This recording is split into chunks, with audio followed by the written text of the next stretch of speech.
Mañana se cumplen 4 años de que la FENOCIN presentó a la Asamblea Constituyente y al presidente Correa su anteproyecto de Ley de Soberanía Alimentaria que no se tramitó.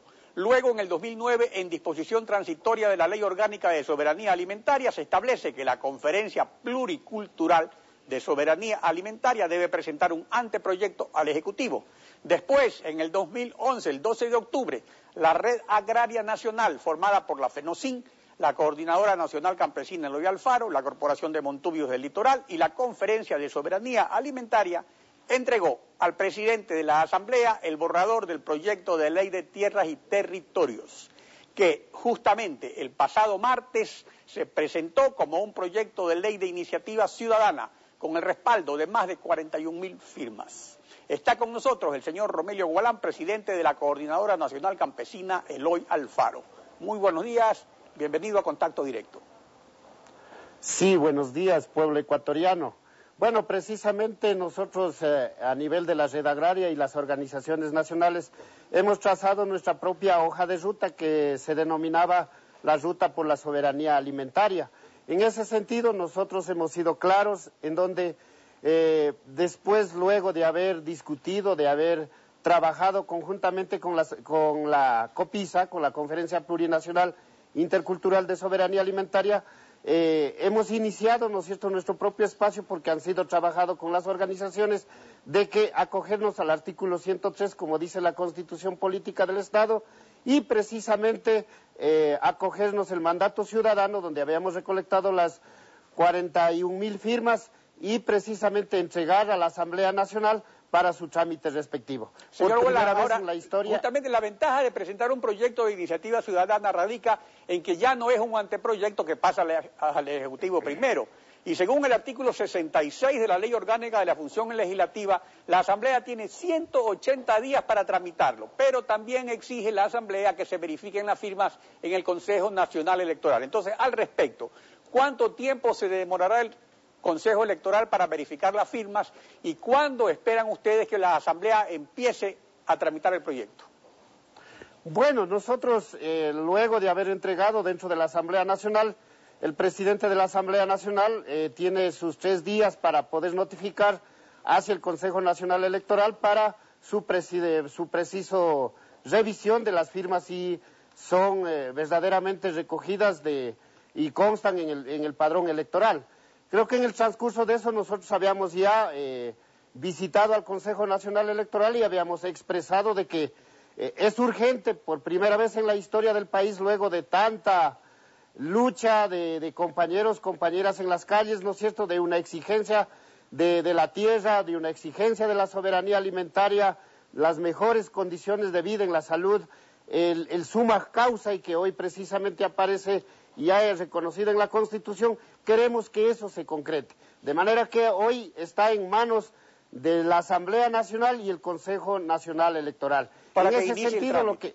Ahora, pero aquí sí, hay un problema de fondo ya sobre el contenido de la ley. Es el límite a la extensión en la propiedad de las tierras en producción, que la Red Agraria plantea este límite. Ahora, el límite está en la Constitución, en el artículo 321, que garantiza el derecho a la propiedad y que dice lo siguiente, dice: el Estado reconoce y garantiza el derecho a la propiedad en sus formas pública, privada, comunitaria, estatal, asociativa, cooperativa, mixta, y que deberá cumplir su función social y ambiental. Entonces está claro que el único límite es la función social y ambiental. En el proyecto de iniciativa ciudadana que la Red Agraria ha presentado, ustedes insisten en que se limite la extensión de las propiedades agrícolas, aunque estas propiedades estén en plena producción. ¿Cuál es el planteamiento que realizan al respecto?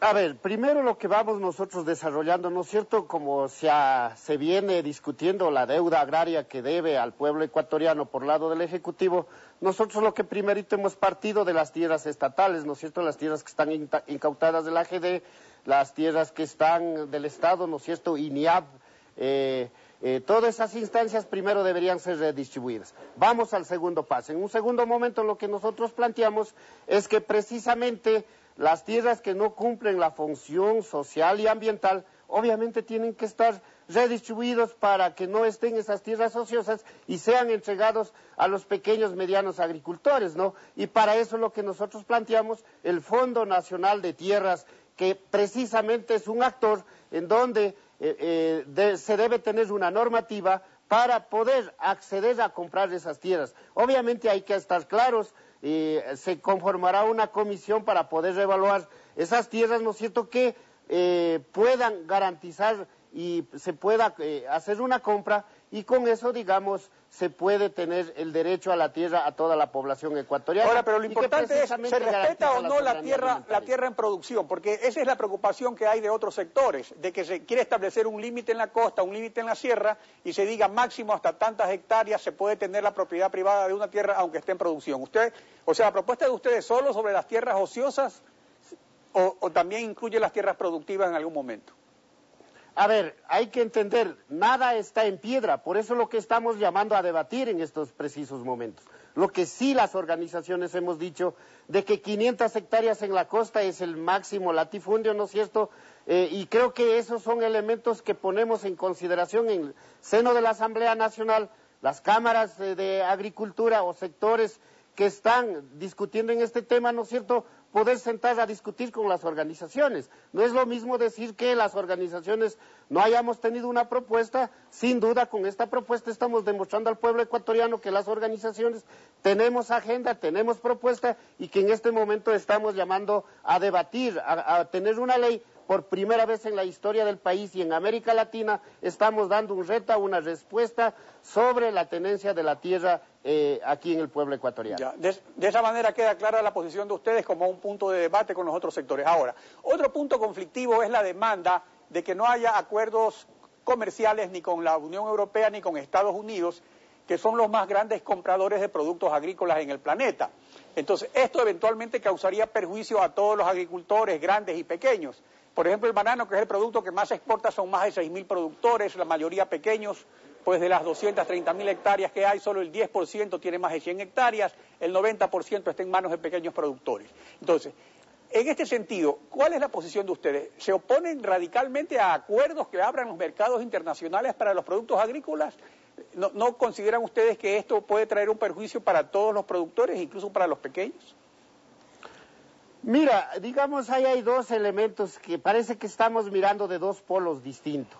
Lo que nosotros con la ley de tierras, cuando yo digo la ley de tierras, primero estamos dando una normativa de arreglar casa adentro para poder mirar una soberanía alimentaria al pueblo ecuatoriano. Y luego estamos ya mirando una cosa hacia afuera. Y lo que yo no estoy de acuerdo y lo que la red agraria no está de acuerdo, por ejemplo, cuando nosotros hablamos de la agroexportación, simplemente está garantizando, digamos, una seguridad alimentaria y que no garantiza fundamentalmente la alimentación del pueblo ecuatoriano. Aquí hay que demostrar, digamos, todos los efectos que ha causado en estos últimos tiempos la alimentación exportada desde afuera hacia adentro, es que precisamente ha causado efectos. Y sin duda en eso lo que nosotros planteamos, primero arreglemos acá la soberanía alimentaria para el pueblo ecuatoriano y luego vayamos viendo el tema de los tratados internacionales. Y ahora, pero aquí también hay un asunto bien claro. Por ejemplo, la soberanía alimentaria no se afectaría con la agroexportación, porque fíjese usted que la agricultura de la costa es preponderantemente de exportación y la de la sierra de producción de alimentos de consumo interno. El Ecuador es un exportador agrícola neto, no es importador de alimentos como otros países como Perú y Venezuela, porque aquí sí son complementarias la agricultura de exportación y la de producción de alimentos. Entonces, ¿por qué se plantea? Es por razones ideológicas un conflicto de seguridad alimentaria que realmente no existe en el Ecuador, porque, o sea, hay problemas con la importación de ciertos productos que son más bien para elaborar alimentos balanceados, como maíz, como torta de soya, pero no existe un problema de seguridad alimentaria. No, aquí hay que aclarar exactamente, o sea, yo creo que para nosotros, cuando hablan de la agroproductividad, están hablando precisamente de los agrobiocombustibles, o sea, primero los vehículos, ¿no es cierto?, que caminen en las calles y luego para ver si hay una alimentación adecuada para la población ecuatoriana. Por eso es que nosotros, primeramente lo que decimos, la ley de tierras, la ley de agrobiodiversidad, la ley de semillas, la ley de aguas, son claves para poder tener una garantía fundamental soberana del pueblo ecuatoriano y luego para poder ver si los tratados internacionales, cuáles son los puntos fundamentales que se podría hablar. Sin tener arreglado estas leyes, nosotros no podemos no tenemos ninguna garantía en poder tener acuerdos internacionales con distintos países. Le agradezco por acompañarnos hoy en Contacto Directo.